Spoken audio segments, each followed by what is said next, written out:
Kalau ini karena perkelahian ya, biasa lah itu terjadi kan. Kalau berurusan sama ini kepolisian bagian dari hidup gua mas, sebenarnya mas. Ada personal branding cowok gila, yang bener-bener tuh ya buat ngelakuin kayak gitu pasti nggak takut lah. Orang tahu kan Satria Mahathir nih nongolnya beritanya negatif aja mulu. Sengaja ya kan? Ya? Iya, sengaja itu. Oh sengaja? Sengaja lah. Selamat datang di Potskuy. Masih bersama saya Boris Bokir. Para Sobat Kuy, sore ini kita kedatangan seorang anak muda yang sedang viral-viralnya di seluruh jagat maya sosial media Indonesia. Ini dia Satria Mahathir. Gokil. Kemarin mulai lagi rame ada kasus. Ada. Kok udah beres, udah bisa di sini lagi? Damai apa gimana? Iya, damai. RJ kita, Restoratif Justice kemarin. Wih, Restoratif Justice. Yes. Kok bisa? Kan itu satu lawan banyak. Satu enggak, banyak lawan banyak. Oh, banyak lawan banyak. Bedanya mereka banyak yang kabur. Oh jadi gitu. satu yang jatuh, satu yang di. Jadi satu ini nyisa nih yang bisa gitu. Restoratif Justice. Kan biasanya kalau restoratif justice itu misalkan ada ibu-ibu atau nenek-nenek miskin nyuri di ladang atau di perkebunan orang, terus karena buat lapar makan gitu. Jadi ya udah nggak jadi dihukum karena dia alasannya begitu. Kalau ini apa alasannya katanya? Kalau ini karena perkelahian ya, biasa lah itu terjadi kan ya, kalangan remaja menuju dewasa ya kan. Dan kebetulan korbannya kan nggak ngalamin luka berat. Kita nggak mau matiin dia kan, itu luka ringan. Cuma pecah bibir, benjol-benjol kepala. Oh, itu ringan ya? Oke, baik. Baik. Lumayan sih, lumayan benjol bibir pecah sih lumayan gitu. Oh gitu. Jadi udah beres. Udah sih, so far udah beres. Kemarin terakhir ada wajib lapor sekali lah. Ke unit 1 balik tanda tangan sebelum berangkat ke Jakarta. Oh gitu. Berarti damai atau udah? Ya damai iya, masih ada dingin-dinginannya juga kan, media lagi anget nih ya kan, Satria Mahathir keluar, udah ada beberapa klarifikasi juga. Oh gitu, iya. Sejauh ini Satria ini umur berapa sekarang? 20. Sampai umur 20 ini pertama kali berurusan dengan kepolisian atau udah ada yang ke berapa? Kalau berurusan sama ini kepolisian bagian dari hidup gua mas, sebenarnya mas. Maksudnya gara-gara kasus-kasus begini? Kalau terikat kasus ya untuk yang pertama ini. Untuk terikat kasus dong? Iya, untuk yang pertama. Tapi kalau berurusan gitu ya enggak juga lah. Suka ikut makan malam papa kan sama polisi-polisi dulu. Oh, papa juga polisi? Iya. Oh gitu. Papa polisi juga. Oh gitu. Dan ini katanya nih ya, kata media-media ini bukan kata saya, katanya Satria ini dekat dengan dunia malam ya kan, dengan segala isi dunia malam itulah gitu kan. Dekat. Terus hal-hal kontroversi lainnya juga. Apa gak capek dengan hidup yang seperti itu atau lagi seru-serunya? Sebenarnya tuh cuma dugem aja yang dipertahanin. Dugem aja dipertahanin. Tapi semenjak kemarin itu ada salah satu podcast yang viral ya kan. Jadi gue pribadi mas itu ada rencana. Jadi gue ngerancang. Kebetulan kan gue juga bergaul sama orang-orang media kan, orang belakang layar kan. Jadi gue pelajarin cara kerja personal branding. Itu seperti apa, cara cepat dapat exposure, cara gini gitu. Akhirnya gue terapin itu semua. Tapi itu bukan kenyataan. Misalnya gue sekarang udah nggak kayak gitu. Oke, berarti ini hanya butuh gitu. Itu buat personal branding aja Satria Mahathir yang di dunia malam. Itu udah bagian dari masa lalu gue sebenarnya. Oke, berarti sekarang personal branding yang mau dibangun yang seperti apa? Gue jadi diri gue sendiri aja sih. Yang mana adalah? Gue nggak bilang gue baik, tapi gue juga nggak brengsek banget lah, biasa aja. Iya. Nggak tahu sih, bingung juga gue. Kayak dibilang red flag ya, orang udah nilai gue red flag, tapi gue nggak ngerasa gue red flag. Karena ya itu bukan kenyataan yang ada, itu bukan faktanya.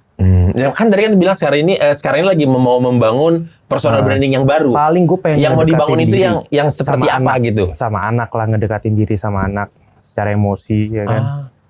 Karena juga udah di golden age dia kan, udah umur berapa anaknya? Jalan 4. Jalan 4. Iya, jadi gue butuh pendekatan yang lebih intens. Oh gitu. Bareng sama anak bareng? Enggak, tinggal sama mamanya. Oh di Jakarta juga? Di Tangerang Selatan masuk ya. Maksudnya masih Jabodetabek lah, masih gampang untuk bisa dikunjungin. Ya. Oh gitu. Berarti kalau ditanya untuk mempertahankan cap yang disematkan oleh media udah bye lah, itu udah masa lalu lah gitu ya. Iya. Tapi sekarang masih kalau nongkrong Apa? Kenapa? malam-malam nongkrong, ugem-ugem. Sesekali. Dugem tuh ya adalah seminggu sekali. Apalagi kemarin kan di akhir. Dugem ini ada DJ atau live musik malam-malam? DJ. Oh DJ. Kalau live musik enggak ya?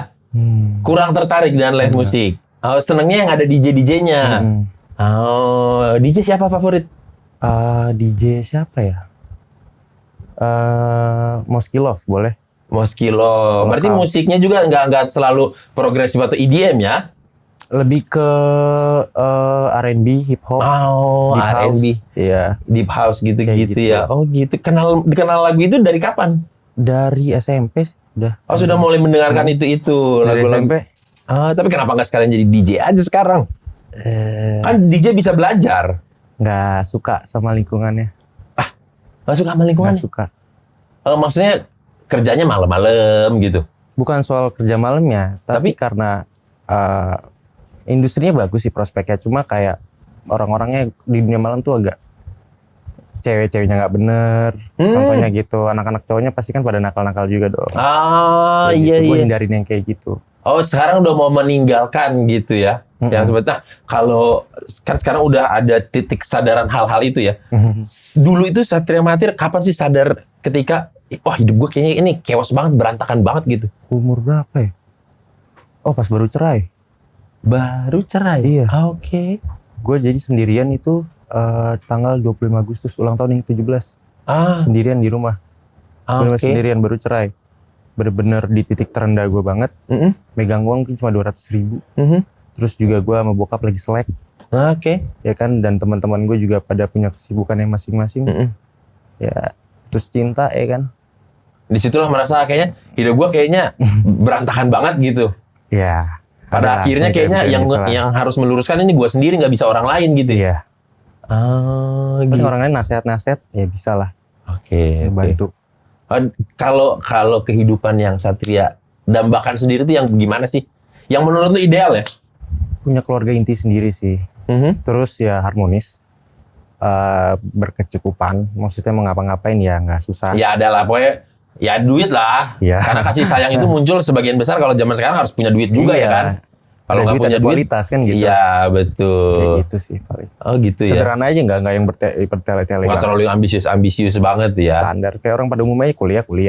Ya kan? Nah, berarti sekarang 20 masih kuliah dong? Atau Baru mau kuliah. oh baru mau kuliah? Baru mau kuliah. Ngambil jurusan apa?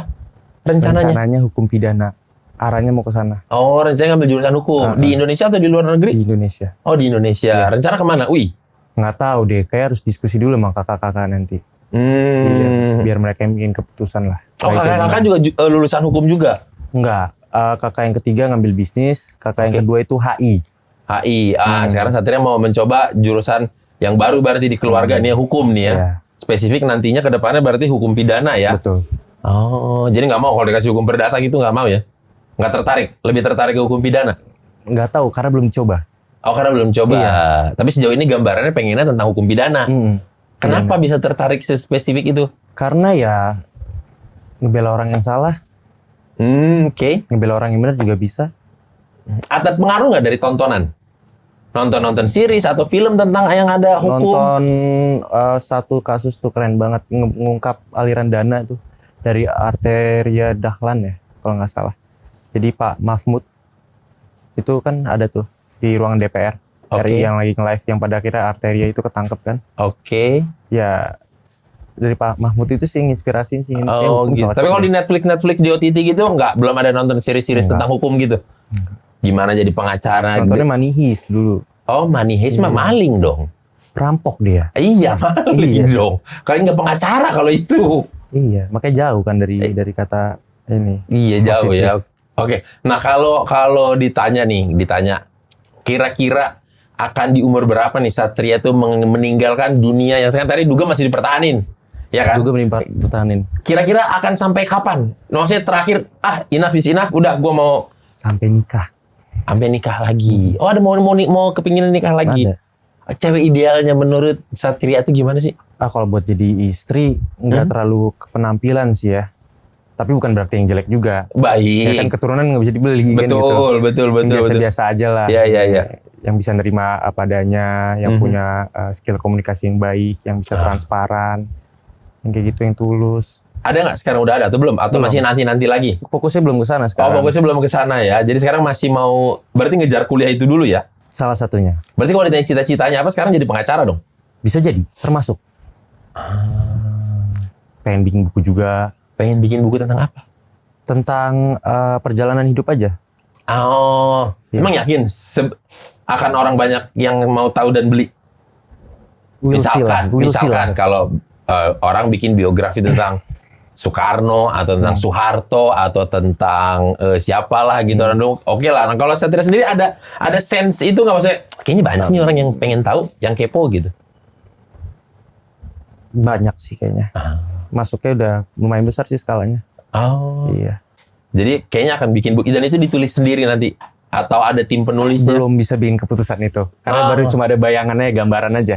Oh, belum gitu. Nah, kalau yang mau di-highlight dari buku itu mau tentang apanya nih? Tentang transisi kehidupan dari negatif ke positif, dari ya kebalikan itulah semua lah. Nah, sekarang bocorin dikit dulu dong. Orang tahu kan Satria Mahathir nih nongolnya beritanya negatif aja mulu. Sengaja ya kan? Ya? Iya, sengaja itu. Oh, sengaja? Sengaja lah. Oh, sengaja. Masa kita punya kesempatan, kita punya pengendalian diri buat biarin orang tahu ini atau ini, masa kita pilih yang jelek? Ada tujuan yang tersembunyi di balik ini. Jadi gue baca buku waktu itu 48 Laws of Power. Oke. Gitu loh, jangan biarin orang lain itu tahu niat kita. Ya kan? Kasih mereka kejutan. Jadi ya harusnya gue pilih yang positif dong, yang gue kasih orang-orang. Iya. Yang baik-baiknya gitu tapi ditunjukin. Tapi gue kasih taunya ini terus. Kan gue yang kontrol ini. Oke. Kan gue mau yang mana. Tapi sengaja gue kesini terus. Sobat Kuy, ini sekarang aku mau makan KFC Golden Combo 1. Lihat dan dengarkan. Oke? Watch and learn. Tapi sebelumnya pakai hand sanitizer dulu. Kalian juga di rumah harus cuci tangan dulu.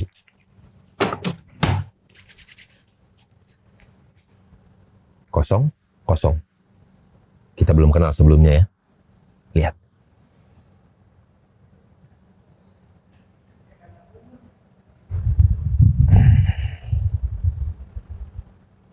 Nggak tahu dah ini gimana.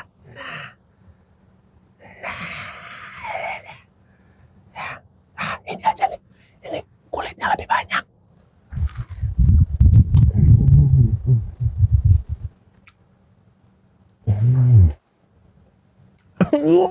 Sobatku ya. Creamy banget ini saus kejunya nih. Nah, sekarang sobatku, aku mau mencoba minum buttercream float nih. Aku minum ya.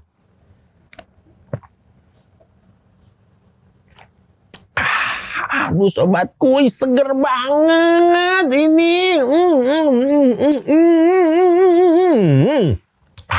So, Sobat Kuy, Golden Combo 1 ini isiannya ada 1 golden chicken, 1 nasi, dan 1 buttercream float. Pokoknya kalian harus cobain KFC Golden Combo 1 ini, apalagi kalau kalian pecinta keju, wajib hukumnya. Harganya nih murah banget, cuma 39 ribuan saja, dan bisa dibeli di aplikasi KFC ku atau dari KFC Store terdekat. Aku lanjut makan dulu ya para sobatku ya. Berarti kalau ditanya, sebenarnya dari Satria Mahathir sendiri ada sisi positif apa sih yang belum pernah terberitakan ke orang? Sisi positif apa ya? Atau kebaikan apa yang pernah lo lakukan yang orang belum tahu?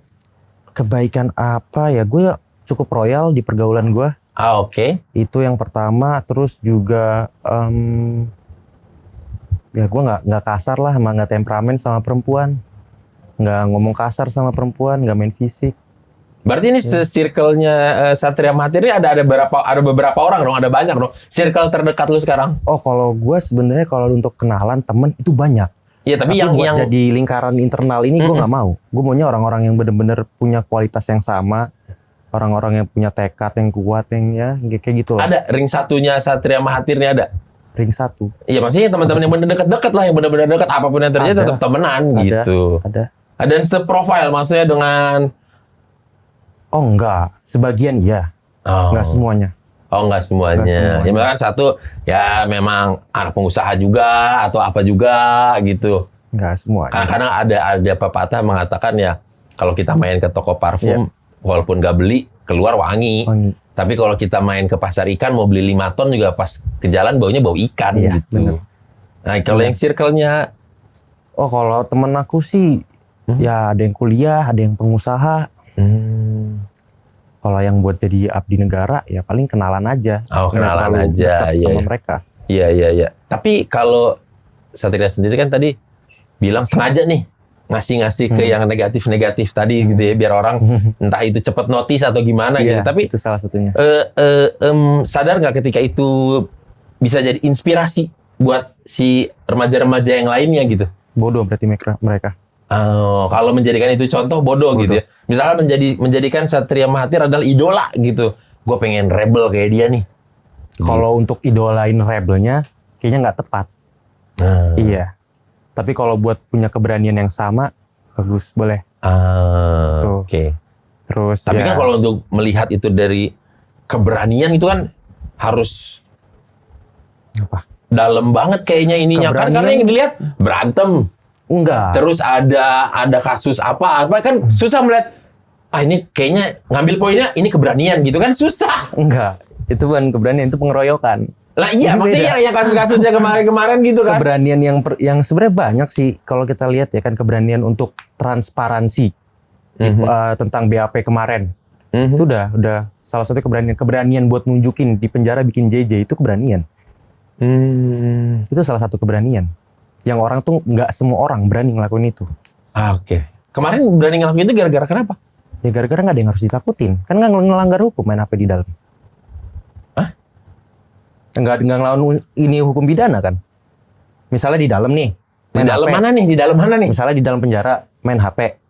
Ya kan, misalnya ketahuan kan nggak nambah berkas, nggak nambah tuntutan 4 tahun lagi, 2 tahun lagi, kan arahnya nggak ke sana. Karena pada dasarnya emang udah nggak diperbolehkan, tapi bisa Oh bisa. ada JJ-nya kok, tapi JJ-nya nggak sempat gue post TikTok. Oh. Itu emang cuma buat. Tapi apakah gara-gara itu ntar lo jadi merembet ke kalapasnya, ke sipir-sipirnya? Kan yang umum kita ketahui nggak boleh main handphone di dalam gitu. Itu bukan kesalahan. Nggak boleh ketahuan gitu. Bukan kesalahan gue. Itu kecerdikan lu untuk bisa memasukkan handphone itu. Gue orang media, gue orang entertain kan gitu. Kasarnya ya kan. Ya lu harusnya bisa waspada lah. Seenggaknya. Harusnya lebih waspada dengan Satria Mahathir gitu, jangan dianggap sama dengan. Dan di mana ada personal branding cowok gila yang benar-benar tuh ya buat ngelakuin kayak gitu pasti nggak takut lah. Ya kan buat ngepost kayak gitu sebenarnya. Cuma gue nggak mau ngepost itu di TikTok. Karena mungkin terlalu ada bahan pertimbangan, kan cogil. Bahan pertimbangan kalau ada. cogil harusnya fight lah. Ada, enggak. Kenapa kalau itu kenapa Karena pertimbangan di apa? 2024 ini gue udah bangun komitmen sama diri gue sendiri. Kalau gue harus terus improve dan gue harus biarin orang tahu gue yang sebenarnya itu kayak gimana. Gitu. Ya yang sebenarnya kayak gimana, kan balik lagi. Yang sebenarnya itu yang kayak gimana nih sekarang nih? Gue pertama orangnya pendiam gue. Sebenarnya. Gue pendiam sebenarnya. Kalau lagi sadar. Orang-orang terdekat. Kalau udah chill kayaknya chill. Ya, kalau itu kan di dunia malam kan kita have fun lah. Oh, hebat ya. Jangan pendiam juga ya. Dari pagi sampai sore lah hitungnya Pendiamnya. gitu. Iya. Di tongkrongan juga nggak banyak cacicu lah. Diem aja orangnya. Kalau diharuskan buat ngomong ya ngomong gitu. Seperlunya aja lah Seperlunya ngomong. aja. Gitu. Oh. Terus juga nggak neko-neko sih, nggak banyak mau. Simpel-simpel aja sebenarnya. Apa karena sebenarnya lu takut akan kena karma? Makanya berubah gini gitu. Enggak. Gue nggak takut karma. Gue udah pernah bilang itu, gue nggak takut karma. Oke, karena Gue tuh ini menarik nih, atas dasar pertimbangan apa nih bisa sampai di kesimpulan nggak takut karma atau gue nggak takut karma karena kalau gue takut gimana ya? Itu bukan jawaban yang enak aja buat didengar. Misalkan gue atau percaya dengan pepatah sistem tabur tuai? percaya. Oke. Berarti kalau dengan istilah takut akan karma enggak. Tapi kalau dengan percaya. sistem tabur tuai percaya.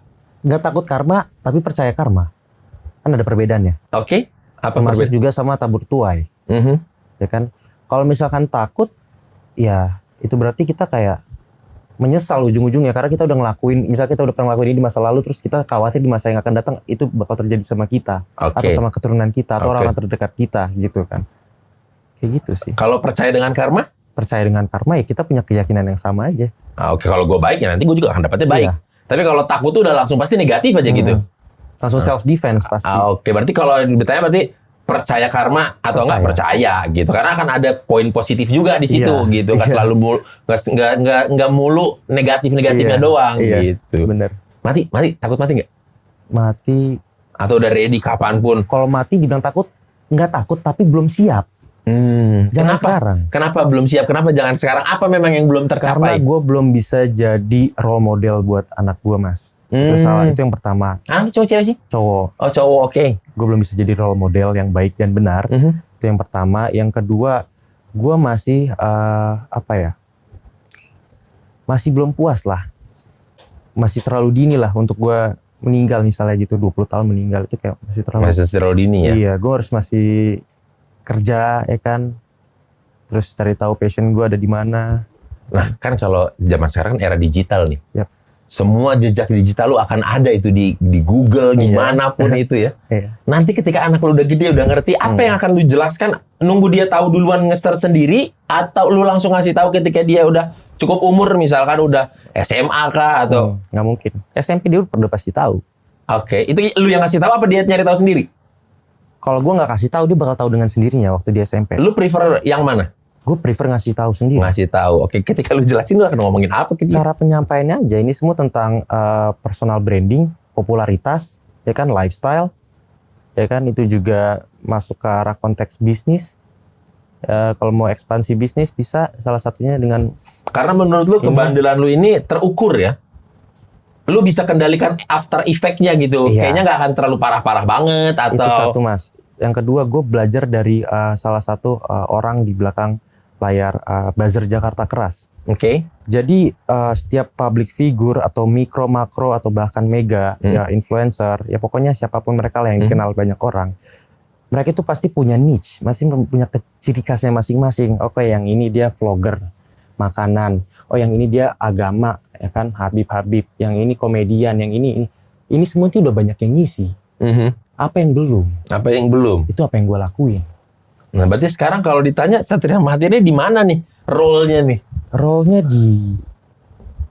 lagi mau jadi sosok yang gimana gitu? Meresahkan aja sebenarnya. Lebih ke meresahkan aja. Oh, pengennya emang personanya yang meresahkan aja gitu? Iya. Fokusnya tuh nggak bikin kayak orang-orang tuh notice kayak gue nakal banget gitu. Enggak. Arahnya bukan saya. Berarti lebih ke pengen dibilang Satria Mahathir adalah public enemy? Gue nggak setuju sama itu. Karena seandainya gue public enemy, itu kayaknya kalangan tertentu aja. Bukan nggak di semua kalangan. Kalau gue di klub atau gue lagi di tempat umum, public place, orang-orang tuh nggak nge-treat gue kayak gue musuh. Mereka ramah, mereka kadang ada yang ngajak foto, ada yang senyum, ada yang sapa. Netizen Indonesia memang begitu. Di sosmed doang, pas ketemu mengajak foto. Enggak, kalau menurut gue nggak kayak gitu. Menurut gue kayak gini, misalnya bikin konten yang nonton 1 juta, yang komen 2.000. Kita jangan fokus ke 2.000-nya. Kalau 2.000-nya negatif semua. Oh iya dong. Itu bukan market. Marketnya tuh sisanya. Gue pemikiran gue kayak gitu sih. Makanya setiap gue dapat kayak omongan-omongan yang kurang enak didengar atau dibaca dari netizen, gue nggak akan pernah bisa ngambil hati. Karena gue udah persiapin itu dari sebelum-sebelumnya. Berarti lebih kalau mungkin di Batman lebih pengen jadi kayak Jokernya gitu ya? Oh, enggak. Meresahkan aja ke semua kalangan. Di semua kalangan tuh masuk ketika Satria Mahathir, langsung top of mind meresahkan nih orang nih gitu. Nggak ke Joker juga sih. Enggak ya? Nggak ada panutan sih. Intinya kalau waktu itu pembahasannya arahnya ke arah Awkarin. Oke. Dia sekarang kayak gimana, dia dulu gimana. Dulu waktu awal-awal kemunculannya itu bagaimana gitu. Menjadi buah bibir terus dia tuh. Dan setelah di atas dia bisa memaintain itu dengan banyak hal-hal positif. Jadi apa ya, sekarang jadi KOL, salah satu KOL yang gede lah gitu. Orang udah lupa dia naik kuda pakai BH gitu dengan kemunculan dia. Yes, betul. Tapi kan dia nggak ada sampai ke penjara-penjara segala. Berarti gue lebih dari dia. Gokil. Ending-endingnya nanti akan lebih dari dia berarti ya? Gue percaya itu. Kenapa? Karena yang pertama pada eranya Awkarin 2016 itu sosial media tuh belum seberkembang sekarang. TikTok pada saat itu tuh masih ramai banget kayak Musical.ly kan. Nah, masih mainnya Snapchat, Instagram, Pet, apalagi WhatsApp ya kayak gitu-gitu aja kan. Belum seberkembang sekarang. Dan Awkarin pada masanya dia belum pernah masuk TV. Oke. Gue sudah masuk TV. Gue nggak membanggakan itu, maaf tahu Karin. Cuma ini hanya untuk kita. Iya. Ya, mungkin karena memang kondisi aja. lapangan juga berbeda. Iya. Gak sama lah sekarang dengan 7 atau 10 tahun yang lalu gitu. Dan mungkin pada saat itu dia independen, sedangkan gue ini kan gue ada tempat buat sharing, dan di mana tempat gue sharing ini orang-orang media semua yang punya pemahaman di bidang itu. Oh iya. Oh gitu. Nah, kalau lu sendiri tanya kan tadi takut akan karma, Mak. Enggak, gue nggak setuju. Nah, kalau dari lu sendiri, apa yang lu takutkan selama di hidup ini gitu? Gue takut. Ada nggak? Gue takut dihianatin sama orang-orang terdekat gue. Itu yang sangat lu takutin. Iya. Entah itu keluarga gue, sahabat gue, pasangan gue, siapapun. Kok bisa itu takut dihianatin? Kok bisa? Karena itu gimana ya itu? Apa pernah punya pengalaman kah? Enggak, lebih makanya jadi takut, trauma, atau untuk terulang lagi, jangan sampai deh gitu. Enggak. Itu menurut gue yang paling yang paling nyakitin. Karena itu mental tuh bisa, fisik nggak kenapa-kenapa, tapi mental kita di dalam berdarah-darah gara-gara dihianatin kayak gitu. Makanya gue berusaha untuk kedepannya nggak ngianatin orang-orang terdekat gue. Gue jaga mereka. Pernah ada contoh nggak? Maksudnya yang pengkhianatan yang bagaimana tuh? Pernah, gue hianatin kakak gue sendiri pernah. Yang dimana dia punya pasangan pada saat itu, dan gue selingkuh sama pasangannya di waktu gue nikah. Yang dimana istri gue pada saat itu lagi hamil. Itu salah satu bentuk pengkhianatan. Oke. Tapi gue udah berdamai sama itu, dia juga udah berdamai sama itu, jadi fine-fine aja sekarang kita. Oke, tapi kalau anak zaman sekarang kan banyak sekali berkaitan dengan isu mental health. Nah, kalau lu merasa lu ada mental health kah atau nggak ada? I'm fine gitu, gue baik-baik aja gitu. Kadang-kadang kalau anak-anak zaman sekarang kan dikit-dikit langsung mental health tentang mental health gitu, current isunya. Sebenarnya kesehatan mental penting menurut gue. Tapi ya ngeluh tuh nggak ngerubah keadaan. Ternyata lu teriak sana sini kesehatan mental gue keganggu gini, ya orang cuma bisa berempati aja. Nggak, keadaannya nggak bakal berubah. Yang bisa ngerubah ya diri sendiri. Tapi lu udah pernah nyoba untuk ngecek ke psikolog? Enggak. Gue percaya sama kesehatan mental, tapi gue nggak mau mendalami itu. Gue nggak ada rasa penasaran aja. Karena lu merasa gue I'm fine aja gitu ya, gue baik-baik aja gitu ya? Enggak juga, karena tindakan-tindakan gue ini, tindakan-tindakan yang gue ambil terutama di sosial media itu cukup agresif. Langkah-langkah gue ngambil momentum itu agresif semua. Kalau waktu viral itu kan semua lumayan itu sebenarnya. Kalau orang normal mikirnya resah banget nih kan apa gimana gitu. Cuma gue mikirnya biasa aja. Karena memang sudah direncanakan gitu sebelumnya gitu, dan mengenai efeknya juga sudah terukur gitu ya. Nggak akan kejauhan banget. Enggak. Di luar prediksi gue. Ternyata lebih.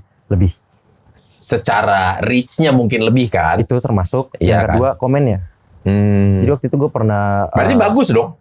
Apa? Dalam target lu, bagus nih. Ngelewatin target yang gue mau nih gitu. Ada plus ada minusnya. Minusnya gue kaget ini, dimana kayak waktu itu gue lagi ngisi acara di Platinum Kolektif, panggilan buat lead karaoke Dugem. Terus pertama kali viral di situ gue ngeliat komen, pengen nonton Satria, nyesel udah ngumpulin batu. Mungkin dia saking keselnya sama gue gitu kan sampai komen kayak gitu, dan itu jadi top komen terus-terusan. Setiap gue live PA kayak gitu kan, dan itu FYP, pasti ada di top komen, ada komen-komen kayak gitu. Gue pikir kok ini kejauhan ini. Gue bilang, harusnya orang gak sekesel ini. Gitu, dia karena kenal pun enggak, yang rugi dia pun bukan gitu.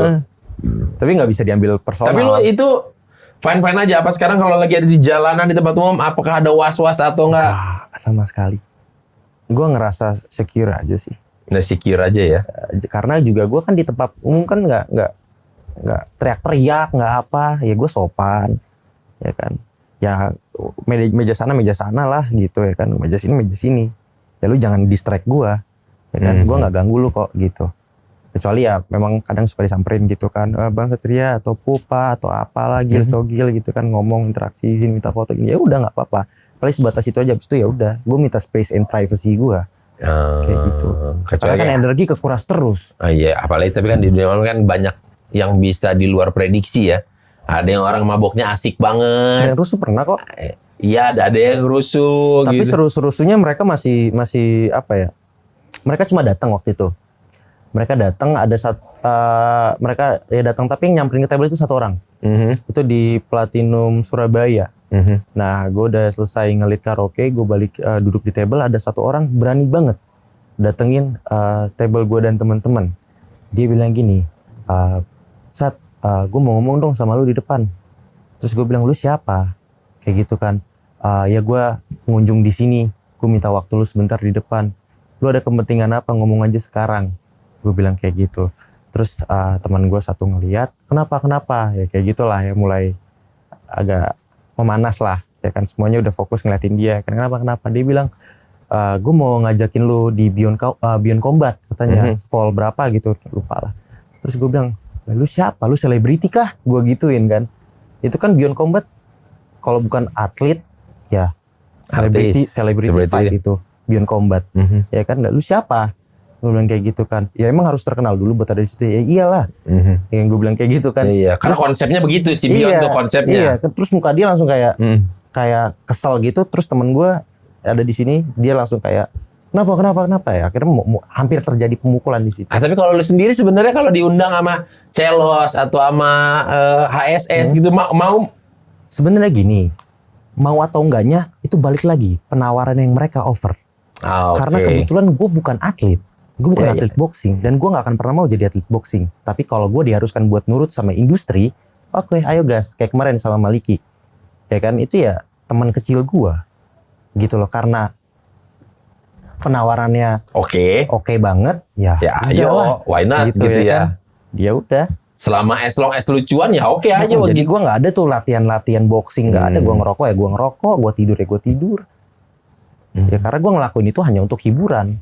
Gue pengen dinilai jagoan atlet gitu. Tuh buat para promotor nih, asal harganya oke, berangkat. Nggak apa-apa, gue KKJ kayak Binjai kayak siapa, selama berat kita sama, nggak apa-apa ya. Selama berat kita sama. Selama beratnya sama, itu oke, berangkat deh. Berangkat, nggak apa-apa. Gue nggak ada skill boxing nih, ya kan. Mereka udah atlet. Ayo, open challenge nih. Udah shout out atau apa call out gitu ya untuk memanggil mereka semua ya. KKJ, Pak Aris Fernandes, as long as weight-nya sama, weight in-nya oke, cocok berangkat ya. Tuh buat para promotor. Iya, jadi kayak tarik garis belakang lagi ya, kayak kejadian pemukulan kemarin itu dikaitin sama boxing sama Maliki. Yang dimana gue nggak pemanasan, nggak apa-apa. Cocok logi gitu lah. Beda sama street fight. Street fight kita bisa pakai barang, nggak ada aturan lah. Kita mau gimana kan nyerang lawan ini. Kalau boxing kan harus pakai teknik. Mukulnya harus kayak gini dulu, harus kayak gini, harus kayak gini. Nah, berarti kalau lu prefer enakan yang street fight? Ya iya, karena gue balik lagi tadi gue nggak mau jadi atlet boxing. Gue kalau kayak misalnya ada penawaran lagi gue buat masuk ke boxing ya gitu karena gue nurut sama industri dan penawarannya bagus. Berarti lebih enak ini kali lu MMA kali. Boleh. Tapi kan ketimbang boxing di Indonesia ini fokusnya kan lagi ke boxing.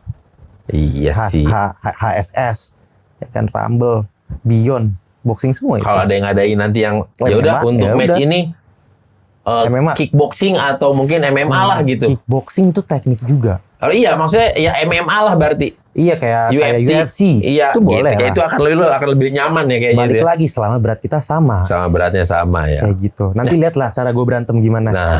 Yang kemarin itu gue sengaja, kan itu teman kecil gue respect sama dia. Bukan takut, tapi respect. Respect kayak sama gitu. Doski ya. Iya. Nah, kalau Satria sendiri ditanya, kalau bisa mengubah momen, turn back time gitu ya. Momen apa yang akan pengen lu rubah di masa lalu itu? Ngedeketin diri sama keluarga. Keluarga ini mana? Keluarga kecil atau keluarga besar atau semua keluarga?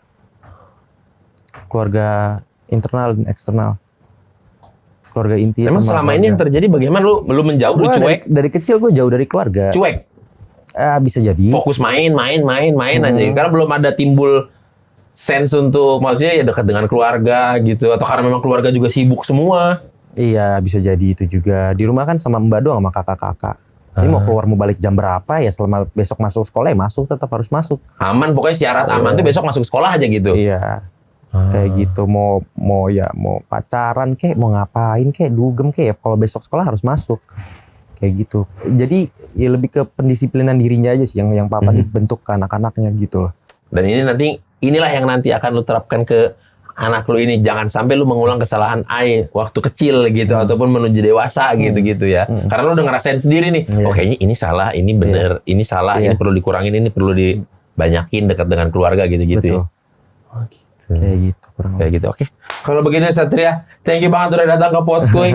Makasih banget. Nice to see you. Iya. Dan para sobatku, itu dia tadi bincang kita dengan Satria Mahathir. Untuk kalian para sobatku, jangan lupa untuk nonton Podskuy bareng saya Boris Bokir di Kuy Entertainment setiap hari Senin jam 6 sore. Kalian juga bisa komen untuk bintang tamu selanjutnya akan mau siapa yang kita datangi. Oke, kalau begitu saya Boris Bokir dan bintang tamu saya Satria Mahathir. kami pamit undur diri. Bye bye. See you di next episode.